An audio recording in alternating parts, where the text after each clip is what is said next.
Assalamualaikum warahmatullahi wabarakatuh. Selamat siang, Tabik pun, Pertama-tama yang terhormat Bapak Dr. Andes Surisman, MPD selaku dosen pembahas. Yang saya hormati Bapak Dr. Chandra Kurniawan, SPD MOR selaku dosen pembimbing 1, dan Bapak Dr. Rian Jaya Sumantri, MPD selaku dosen pembimbing 2. Di sini saya akan memaparkan sidang komprehensif saya yang berjudul Analisis Butir Soal Ujian Akhir Semester Pembelajaran PJOK Tingkat SMP Sekabupaten Bengkulu Selatan. Pendahuluan, latar belakang. Pendidikan merupakan komponen penting bagi kemajuan suatu bangsa, dan pendidikan jasmani menjadi bagian wajib dalam kurikulum karena berperan mengembangkan aspek fisik, kognitif, dan afektif, dan sosial. Untuk memastikan tujuan pembelajaran tercapai, diperlukan evaluasi yang berkualitas melalui instrumen tes yang valid dan reliable, salah satunya melalui analisis butir soal. Analisis ini membantu guru mengetahui tingkat kesukaran, daya pembeda, dan efektivitas pengeco sehingga kualitas soal dapat ditingkatkan. Dengan melakukan penilaian, guru dapat memahami pengembangan siswa. Ahmadi 2021. Namun di SMP Sekabupaten Bengkulu Selatan ini, penyusunan soal UAS PJOK masih menghadapi kendala karena MGMP tidak aktif, menyebabkan soal disusun secara mandiri tanpa standar yang seragam. Kondisi tersebut berpotensi menghasilkan soal yang kurang valid, kurang reliable, dan tidak mencerminkan kemampuan siswa secara objektif. Berdasarkan permasalahan ini dan didukung oleh penelitian sebelumnya yang menunjukkan masih banyak soal yang berkualitas rendah, peneliti tertarik melakukan penelitian berjudul Analisis Butir Soal Ujian Akhir Semester Pembelajaran PJOK Tingkat SMP Sekabupaten Bengkulu Selatan.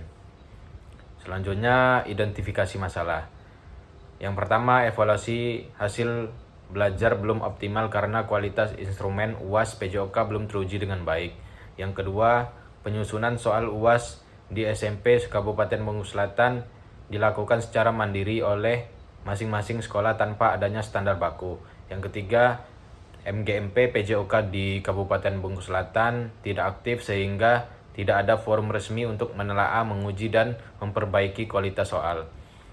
Selanjutnya, batasan masalah. Yang pertama, penelitian ini hanya menganalisis soal ujian akhir semester mata pelajaran PJOK tingkat SMP di Kabupaten Bengkulu Selatan. Yang kedua, analisis yang dilakukan difokuskan pada aspek validitas, reliabilitas, tingkat kesukaran, daya pembeda, dan efektivitas pengeco butir soal pilihan ganda. Selanjutnya, rumusan masalah.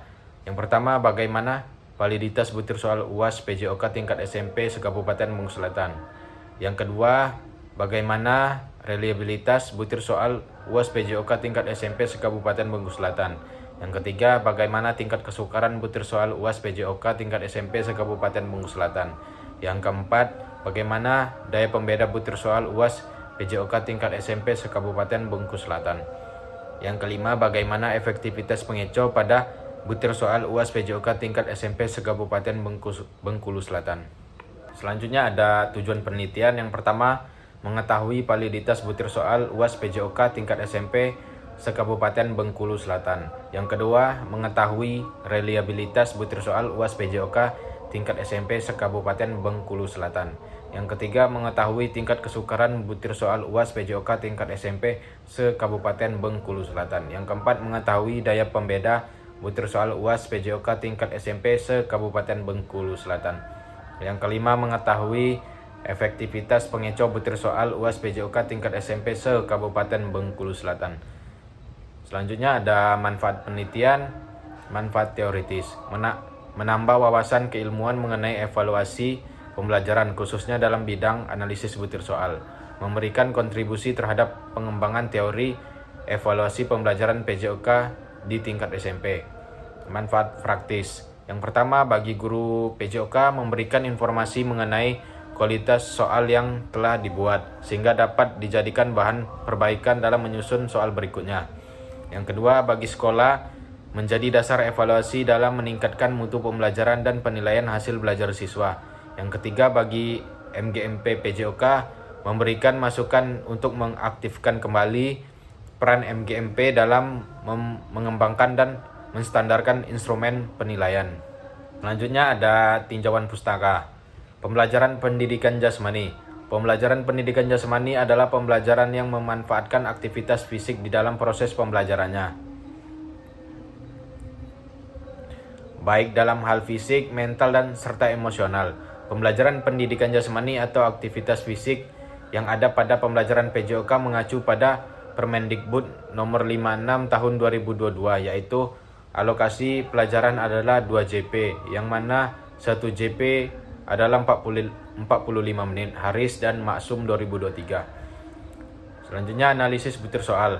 Analisis butir soal adalah suatu kegiatan yang dilakukan untuk mendapatkan informasi mengenai kualitas butir soal. Seorang pendidik perlu melakukan analisis terhadap butir soal agar tes yang diberikan untuk peserta didik dapat mengukur tingkat pemahaman siswa terhadap materi yang baik dan tidak ragu dalam memberikan nilai terhadap peserta didik. Jana 2019. Selanjutnya evaluasi. Evaluasi menurut Muhammad Ali 2014 merupakan suatu kegiatan yang dilakukan untuk membuat penilaian tentang nilai sesuatu. Menurut Sugiono 2015, evaluasi adalah proses untuk mengetahui seberapa jauh perencanaan dapat dilaksanakan dan seberapa jauh tujuan program tercapai. Selanjutnya penelitian relevan. Yang pertama Amelia Laraswati, analisis butir soal ujian akhir semester ganjil mata pelajaran pendidikan jasmani dan kesehatan pada siswa kelas 5 SD Negeri Trowono 1 Kabupaten Gunung Kidul tahun pelajaran 2021-2022. Yang kedua ada dari Ahmad Imron Rosadi dengan judul analisis kualitas butir soal pilihan ganda ulangan akhir semester genap mata pelajaran PJOK SMKN 1 Kasihan Bantul. Selanjutnya ada kerangka berpikir. Yang pertama yaitu analisis butir soal harus dilakukan untuk mengetahui validitas, reliabilitas, tingkat kesukaran, daya pembeda, dan pengecoh. Selanjutnya, setelah itu hasil analisis butir soal UAS sudah diketahui validitas, reliabilitas, tingkat kesukaran, daya pembeda, dan pengecohnya. Selanjutnya, butir soal UAS PJOK siap digunakan untuk periode berikutnya. Selanjutnya metodologi penelitian. Desain penelitian. Desain penelitian ini menggunakan metode penelitian kuantitatif deskriptif. Penelitian kuantitatif. Penelitian kuantitatif didefinisikan sebagai investigasi sistematis terhadap fenomena dengan mengumpulkan data yang dapat diukur dengan melakukan teknik statistik, matematika, atau komputasi. Kamirudin et al. 2022. Waktu dan tempat penelitian ini dilakukan di 5 SMP yang ada di Bengkulu Selatan dan dilaksanakan dalam waktu 2 bulan mulai dari bulan September sampai bulan Oktober 2025. Populasi dan sampel. Populasi yang digunakan untuk penelitian ini adalah 5 SMP yang ada di Bengkulu Selatan. Setiap SMP diambil satu kelas. Sampel penelitian ini menggunakan teknik total sampling, yakni di mana seluruh anggota populasi dijadikan sampel. Seluruh sampel yang akan digunakan dalam penelitian ini jumlah dari 5 SMP di Bengkulu Selatan. Selanjutnya, definisi konseptual dan operasional variabel. Variabel yang pertama yaitu validitas butir soal. Definisi konseptual, validitas adalah sejauh mana ketepatan dan kecermatan suatu alat ukur dalam mengukur fungsi ukurnya. Rikunto 2018. Definisi operasionalnya menunjukkan sejauh mana butir soal UAS PJOK dapat mengukur apa yang seharusnya diukur. Indikator korelasi skor butir dengan skor total. Teknik analisis korelasi produk momen. Selanjutnya variabel reliabilitas soal. Definisi konseptual, reliabilitas adalah konsistensi suatu instrumen dalam mengukur apa yang diukur, sehingga apabila instrumen digunakan beberapa kali pada objek yang sama akan menghasilkan data yang relatif sama. Rikunto 2018. Definisi operasional menunjukkan tingkat konsistensi soal UAS PJOK ketika digunakan untuk mengukur hasil belajar siswa. Indikator konsistensi jawaban siswa. Teknik analisis rumus Alpha Cronbach. Selanjutnya variabel tingkat kesukaran. Definisi konseptual, tingkat kesukaran soal adalah peluang untuk menjawab benar suatu soal pada tingkat pada tingkat kemampuan tertentu. Sujana 2012. Definisi operasional menggambarkan mudah atau sulitnya suatu butir soal UAS PJOK. Indikator proporsi siswa yang menjawab benar. Teknik analisis, rumus P sama dengan B per JS, dalam kurung B itu sama dengan benar, JS itu sama dengan jumlah siswa. Selanjutnya daya pembeda. Definisi konseptual, daya pembeda soal adalah kemampuan suatu soal untuk membedakan antara siswa yang berkemampuan tinggi dan rendah. Arikunto 2018. Definisi operasional menggambarkan sejauh mana butir soal UAS PJOK dapat membedakan siswa berkemampuan tinggi dengan rendah. Indikator perbandingan skor kelompok atas dan kelompok bawah. Teknik analisis, rumus D sama dengan BA per JA dikurang BB per JB. Selanjutnya variabel efektivitas pengeco.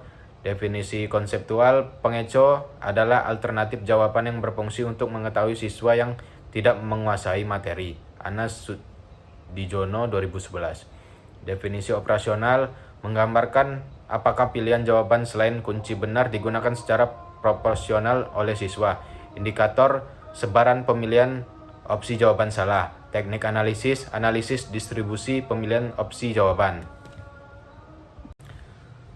Selanjutnya teknik pengumpulan data. Yang pertama dokumentasi, yang kedua wawancara dan observasi. Teknik analisis data. Teknik analisis data yang digunakan di dalam penelitian ini adalah teknik analisis kuantitatif deskriptif yang digunakan untuk menganalisis data dengan cara mendeskripsikan atau menggambarkan data yang telah terkumpul untuk mengetahui kualitas tiap butir soal berdasarkan 5 indikator utama: validitas, reliabilitas, tingkat kesukaran, daya pembeda, dan pengeco. Selanjutnya hasil dan pembahasan. Hasil validitas soal SMP 1, 2, 3, 4, 5 Bengkulu Selatan. Bisa kita lihat di tabel tersebut berdasarkan uraian hasil validitas di atas. Pada 5 sekolah menunjukkan bahwa tingkat validitas secara umum masih rendah. SMPN 1 memiliki 12 soal valid dari 50 soal atau 24%. SMP 2 memiliki 10 soal valid dari 40 soal atau 25%. SMP 3 memiliki 8 soal valid dari 40 soal atau 20%. Sementara SMP 4 menjadi sekolah dengan persentase validitas tertinggi, yaitu 6 soal valid dari 20 soal atau 30%. SMP 5 memiliki presentase validitas terendah dengan hanya 2 soal valid dari 30 soal atau 6,7%. Selanjutnya hasil reliabilitas SMP 1, 2, 3, 4, 5 Bengkulu Selatan. Bisa dilihat di tabel. Berdasarkan hasil uraian reliabilitas di atas menunjukkan bahwa SMPN 1 memiliki nilai Cronbachh alpha sebesar 0,677 tidak reliable. SMP 2 memiliki nilai Cronbachh alpha sebesar 0,740 itu reliable. SMP 3 memiliki nilai Cronbachh alpha sebesar 0,570 tidak reliable. SMP 4 memiliki nilai Cronbachh alpha 0,500 tidak reliable. SMP 5 memiliki nilai Cronbachh alpha 0,524 tidak reliable. Selanjutnya deskripsi hasil analisis tingkat kesukaran. Berdasarkan hasil analisis butir soal pilihan ganda ujian akhir semester genap mata pembelajaran pendidikan jasmani SMPN 1 Bengkulu Selatan, SMPN 2, SMPN 3, SMPN 4, SMPN 5 Bengkulu Selatan, melalui program bantuan Excel diperoleh hasil bahwa dari keseluruhan 50 soal pilihan ganda SMPN 1 menunjukkan 27 soal atau dapat dikatakan 54% soal dalam kategori sedang, 23 soal atau 46% soal dalam kategori mudah. Untuk SMPN 2 Bengkulu Selatan soal keseluruhan 19 soal dalam kategori sedang, 19 soal dalam kategori mudah, dan 2 soal dalam kategori sukar. SMPN 3 Bengkulu Selatan 40 soal keseluruhan, 25 soal sedang, 13 soal mudah, dan 2 soal sukar. SMPN 4 Bengkulu Selatan soal keseluruhan 20, 7 soal itu sedang, 13 soal itu mudah. SMPN 5 Bengkulu Selatan, soal keseluruhan 30, 1 soal sedang dan 29 soal sedang. Selanjutnya, deskripsi hasil analisis daya pembeda. Berdasarkan dari hasil analisis butir soal pilihan ganda ujian akhir semester genap pembelajaran pendidikan jasmani pada 5 SMP yang ada di Bengkulu Selatan, SMPN 1 Bengkulu Selatan diperoleh hasil bahwa keseluruhan butir sebanyak 50 soal pilihan ganda yang diajukan. Terdapat butir soal yang memiliki daya pembeda jelek berjumlah 18 atau sebanyak 36%. Butir soal yang memiliki daya pembeda sedang berjumlah 16 butir soal atau sebanyak 32%. Butir soal yang memiliki daya pembeda baik berjumlah 10 butir soal atau sebanyak 20%. Butir soal yang memiliki daya pembeda baik sekali berjumlah 0 atau sebanyak 0%. Dan butir soal yang memiliki daya pembeda jelek sekali berjumlah 6 butir soal atau sebanyak 12%. SMPN 2 memiliki daya pembeda jelek berjumlah 5 butir soal atau sebanyak 12,5 butir soal. Yang memiliki daya pembeda sedang berjumlah 12 soal atau 30%. Butir soal yang memiliki daya pembeda baik berjumlah 21 butir soal atau sebanyak 52,5%. Butir soal yang memiliki daya pembeda baik sekali berjumlah 2 soal atau 5%. Dan butir soal yang memiliki daya pembeda jelek sekali berjumlah 0 butir soal atau sebanyak 0%. Deskripsi hasil analisis daya pembeda di SMP 3. SMP 3 memiliki daya pembeda jelek berjumlah 7 butir soal atau sebanyak 17,5. Butir soal yang memiliki daya pembeda sedang berjumlah 20 butir soal atau sebanyak 50%. Butir soal yang memiliki daya pembeda baik berjumlah 5 butir soal atau sebanyak 12,5%. Butir soal yang memiliki daya pembeda baik sekali berjumlah 0 atau sebanyak 0%. Dan butir soal yang memiliki daya pembeda jelek sekali berjumlah 8 butir soal atau sebanyak 20%. SMP 4 memiliki daya pembeda jelek berjumlah 10 butir soal atau sebanyak 50%. Butir soal yang memiliki daya pembeda sedang berjumlah 4 butir soal atau sebanyak 20%. Butir soal yang memiliki daya pembeda baik berjumlah 3 butir soal atau sebanyak 15%. Butir soal yang memiliki daya pembeda baik sekali berjumlah 0 atau sebanyak 0%. Dan butir soal yang memiliki daya pembeda jelek sekali berjumlah 3 butir soal atau sebanyak 15%. SMPN 5 memiliki daya pembeda jelek berjumlah 18 butir soal atau sebanyak 60%. Butir soal yang memiliki daya pembeda sedang berjumlah 4 butir soal atau sebanyak 13%. Butir soal yang memiliki daya pembeda baik berjumlah 1 butir soal atau sebanyak 3,3%. Butir soal yang memiliki daya pembeda baik sekali berjumlah 0 atau sebanyak 0%. Dan butir soal yang memiliki daya pembeda jelek sekali berjumlah 7 butir soal atau sebanyak 23 butir soal. Sebanyak 23%. Selanjutnya, deskripsi hasil analisis efektivitas pengecoh. Efektivitas pengecoh dianalisis menggunakan program bantuan Excel. Soal pilihan ganda ujian akhir semester pembelajaran pendidikan jasmani di 5 SMP yang ada di Bengkulu Selatan dikatakan baik apabila dipilih lebih dari 5% dari jumlah siswa peserta didik. Dilihat dari efektivitas pengecoh dari data yang telah dianalisis. SMP 1 didapatkan hasil bahwa 50 butir soal terdapat 14 butir soal atau 28% soal dalam kategori sangat baik, 34 soal atau 68% soal dalam kategori baik, 2 butir soal atau 4% dalam kategori kurang baik, 0 butir soal atau 0% soal dalam kategori jelek, 0 butir soal atau 0% soal dalam kategori sangat jelek. SMP 2 didapatkan hasil bahwa dari 40 butir soal terdapat 13 butir soal atau 32,5% soal dalam kategori sangat baik, 25 butir soal atau 62,5% soal dalam kategori baik, 2 butir soal atau 5% dalam kategori kurang baik, 0 butir soal atau 0% dalam kategori jelek, 0 butir soal atau 0% soal dalam kategori sangat jelek. Selanjutnya SMP 3 didapatkan hasil bahwa 40 butir soal terdapat 8 butir soal atau 20% dalam kategori sangat baik, 22 soal atau 55% soal dalam kategori baik, 10 butir soal atau 25% dalam kategori kurang baik, 0 butir soal atau 0% dalam kategori jelek, 0 butir soal atau 0% soal dalam kategori sangat jelek. SMP 4 didapatkan hasil bahwa dari 20 butir soal terdapat 12 butir soal atau 60% soal dalam kategori baik, 6 butir soal atau 30% dalam kategori baik, 2 butir soal atau 10% dalam kategori kurang baik, 0 butir soal atau 0% soal dalam kategori jelek, 0 butir soal atau 0% dalam kategori sangat jelek. SMP 5 didapatkan hasil bahwa 30 butir soal terdapat 28 butir soal atau 93% dalam kategori sangat baik, 2 butir soal atau 7% soal dalam kategori baik. Selanjutnya pembahasan bagaimana validitas butir soal UAS PJOK tingkat SMP se-Kabupaten Bengkulu Selatan. Berdasarkan hasil analisis validitas, secara umum butir soal UAS PJOK di SMP Bengkulu Selatan masih menunjukkan tingkat validitas yang rendah. Kondisi ini mengindikasikan bahwa sebagian besar soal belum mampu mengukur kompetensi yang seharusnya diukur secara tepat.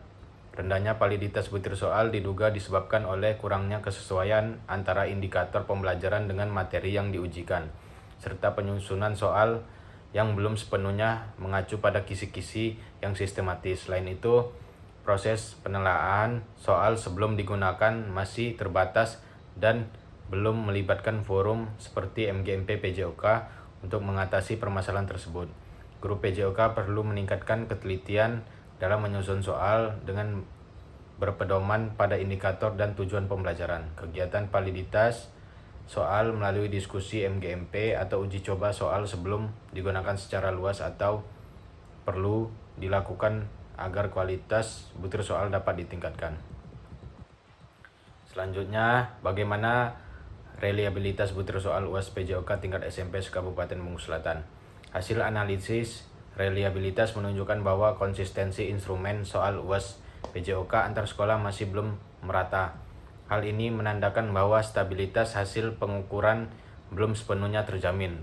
Rendahnya reliabilitas dapat disebabkan oleh variasi tingkat kesukaran soal yang tidak seimbang serta adanya butir soal yang kurang jelas sehingga menimbulkan penafsiran berbeda di kalangan peserta didik. Kondisi tersebut berpengaruh terhadap konsistensi jawaban siswa secara keseluruhan. Untuk mengatasi permasalahan tersebut, diperlukan penyusunan soal dengan redaksi yang jelas dan tingkat kesukaran yang proporsional. Penggunaan bank soal bersama dan uji reliabilitas sebelum pelaksanaan ujian dapat menjadi solusi untuk meningkatkan konsistensi instrumen penilaian. Selanjutnya, bagaimana tingkat kesukaran butir soal UAS PJOK di Kabupaten Bengkulu Selatan. Analisis tingkat kesukaran menunjukkan bahwa proporsi soal belum berada pada komposisi yang ideal antara soal mudah, sedang, dan sukar. Ketidakseimbangan ini mengindikasikan bahwa penyusunan soal belum sepenuhnya memperhatikan prinsip distribusi tingkat kesukaran. Soal yang terlalu mudah tidak mampu mengukur kemampuan siswa secara mendalam, sedangkan soal yang terlalu sukar dapat menurunkan motivasi dan hasil belajar siswa. Untuk itu, guru PJOK perlu memperhatikan prinsip penyusunan tes yang baik dengan menyeimbangkan tingkat kesukaran soal. Penyusunan soal sebaiknya diawali dengan perencanaan kisi-kisi yang jelas serta mempertimbangkan karakteristik peserta didik agar soal yang dihasilkan lebih proporsional. Bagaimana daya pembeda butir soal UAS PJOK tingkat SMP se-Kabupaten Bengkulu Selatan. Hasil analisis daya pembeda menunjukkan bahwa masih terdapat sejumlah butir soal belum mampu membedakan antara siswa berkemampuan tinggi dan rendah. Kondisi ini mengindikasikan bahwa beberapa soal kurang efektif dalam mengukur perbedaan tingkat penguasaan materi peserta didik.